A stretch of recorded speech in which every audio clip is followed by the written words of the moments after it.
think addiction is sort of kind of prevalent in society at large, and like sitting here right now, I know that one of behavioral things as well, and I think one of mine would have been, and still is to an extent, kind of an addiction to anxiety, anxiousness, almost turning to that as a short-circuiting way of coping with feeling anxious. And so 5.5 years ago, I probably would not been able to come up here and sit here and look at y'all and talk. It was just an overwhelming thing for me. So that's what recovery has meant for me, is feeling, to be able to feel safe enough to actually do this, and to actually have some gratitude about it. I began coming to the Buddhist Center here, the Vancouver Buddhist Center, Triratna, about 5.5 years ago on Monday nights, and there's a recovery program then as well. And from the first moment I came into it, I felt very welcomed. It was very peaceful. There was stillness. I felt very safe, like here. And I never stopped coming back. Like it's just like I began that Monday, and I just kept coming and coming and coming, and it felt really good. And I went to 12-step programs as well. And at the center, we say that it's also there's a lot of people, I'd say most of the people at the Buddhist Center also go to 12-step recovery, and for many of them, it could be we have a tradition of 12 steps, which is another spiritual avenue for recovery. And on Monday nights, it was a place where I began to feel that I was not only safe, but a place where I began the journey of self-compassion and forgiveness. And that led up to less judgmentalness on myself and of others. And I think a big part of that, our program too, is meditation. And so it's kind of learning to sit with myself. And meditating at home, it can be difficult. It can be difficult for anyone. And I had a kind of a chaotic life at that time. I was going through a separation, and my sons were, mid-teens. And so practicing at having a place to come to actually sit and meditate with a group, it was very, it was encouraging. And the thing that comes in, one of the things that comes out of meditation is this not being able to sit, and thinking is inevitable, but it's to watch the thoughts sort of come and go. That was sort of the gradual process that I don't have to necessarily attach to all of my thinking and to all of the thoughts. And similarly, emotions and feelings that arise, they kind of can come and go, and I don't have to attach to them. And it's a practice, and the takeaway too is that I gradually begin to take that out of my life. I don't have to attach to thoughts and feelings when I'm going through my day. And in terms of recovery and addiction, it's a really huge thing. It's like my thoughts are my thoughts, but an individual thought or a specific feeling is not me. It's just something that I'm going through. Kind of one of the metaphors that I really like is in practice is watching, that I've sometimes used is like watching leaves floating down a river.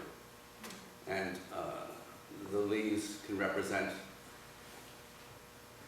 thoughts. There goes a thought, there goes a feeling, there goes an emotion, and they're just sort of floating down the river, and I don't have to attach to them. Put my glasses on.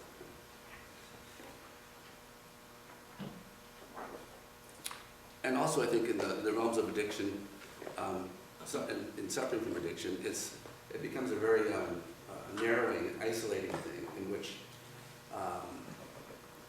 the rest of the world gets kind of cut off and sort of into that state of being a victim and being trapped in the center of my own little universe. That's how it kind of was for me, and seeing no way through.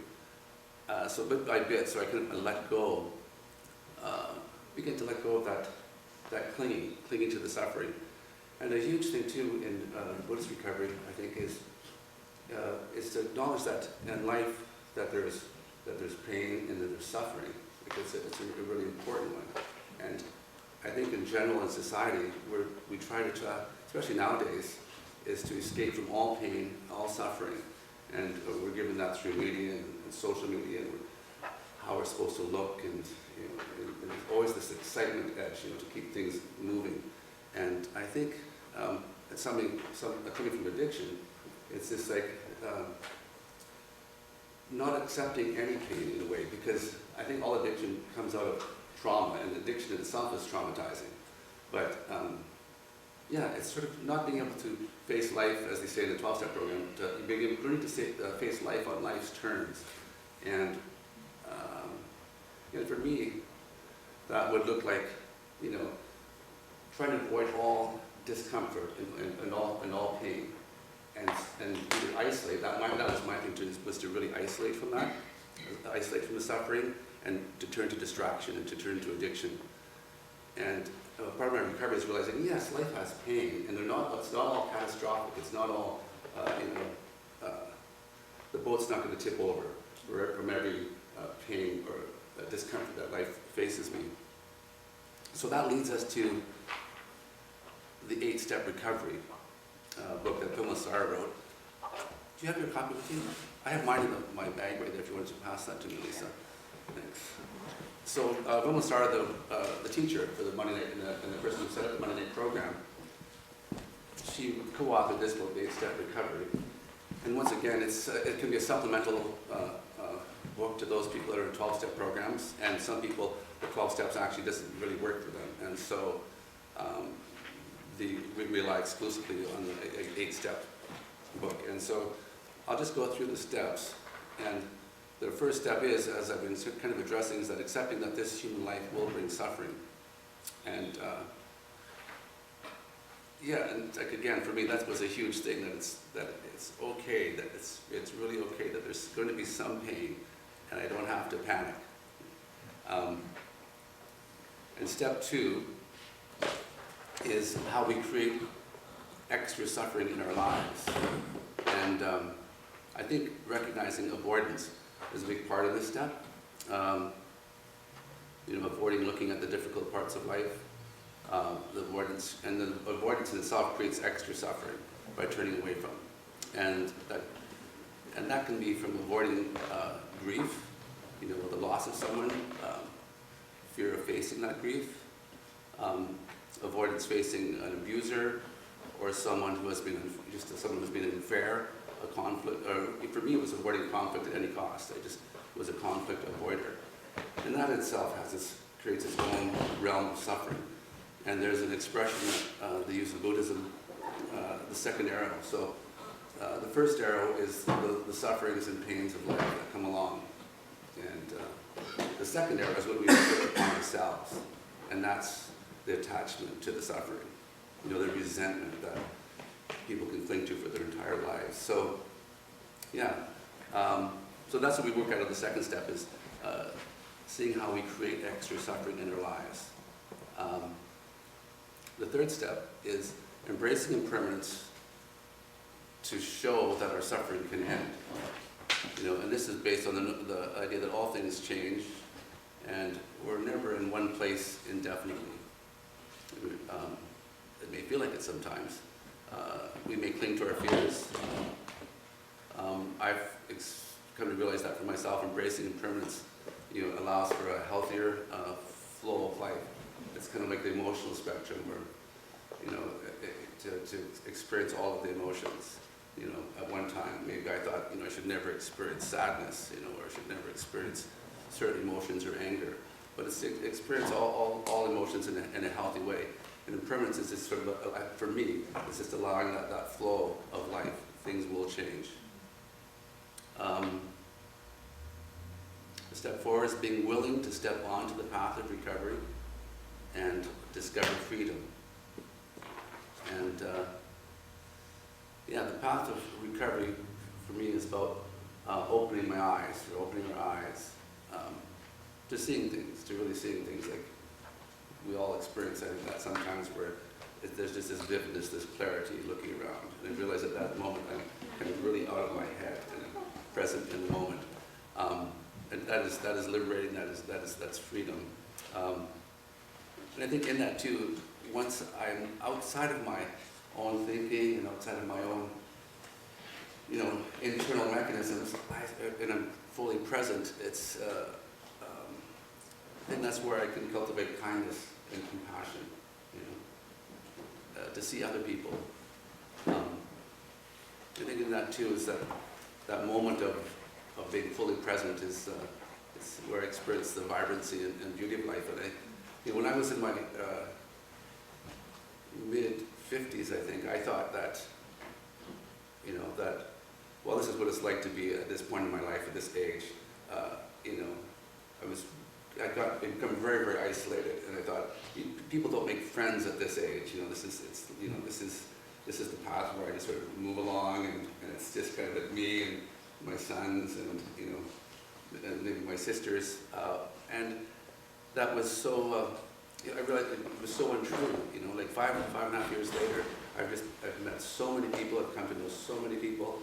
I have some really good friends now. It was like kind of an opening for me. And so this is what the path of recovery has meant for me as well as being able to sit up here and to speak to you. And number 5, the 5th step, is transforming our speech, actions, and livelihood. And it's said that our thoughts and emotions drive our actions. So with the mindfulness and spiritual practice, I believe that our thoughts and emotions become more regulated.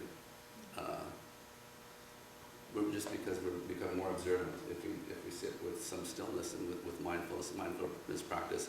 And the mindfulness practice can be like a daily meditation. It can even involve prayer. And it can also be just mindful as we go through our day. And I still catch myself, like how did I get to point B? I'm not even aware of the walk or the drive. So it's just sort of integrating that practice in my daily life as well.